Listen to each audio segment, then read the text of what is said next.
ថ្ងៃទី13ខែ11ឆ្នាំ2025ការវិភាគតារាងប្រចាំថ្ងៃរបស់យ៉ាវ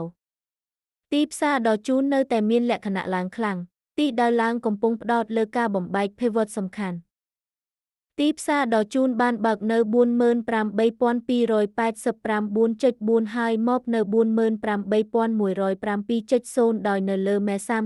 47,264 បញ្ជាក់ថាទីដើរខ្លីមានលក្ខណៈឡើងសញ្ញា Strong Buy គឺនៅតែបន្តអនុវត្តបានដោយតម្លៃទទួលបានការគាំទ្រពីអ្នកទិញ Bullish Buying ដែលបង្ហាញក្នុងខ្សែពណ៌បៃតង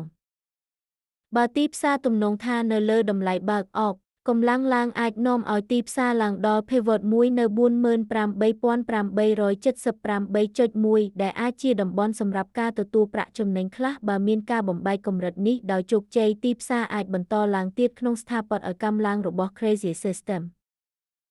ចំពោះផ្នែកក្រោមការគាំទ្រទី1ស្ថិតនៅ pivot 2 48,300.2 បន្ទាប់មក 48,107.0 បើតម្លៃធ្លាក់ក្រោមតំបន់ទាំងនេះអាចមានការលក់យកប្រាក់ចំណេញខ្លីប៉ុន្តែតាមរយៈមេ30 45,264 ទីដៅសរុបនៅតែឡើង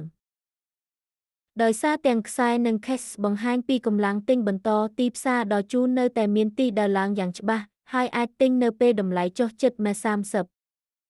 ស្បែកជំនួយការវិភាគនេះគឺសម្រាប់គោលបំណងផ្ដល់ព័ត៌មានតែប៉ុណ្ណោះហើយមិនត្រូវបានចាត់ទុកជាដំបូន្មានហិរញ្ញវត្ថុទេ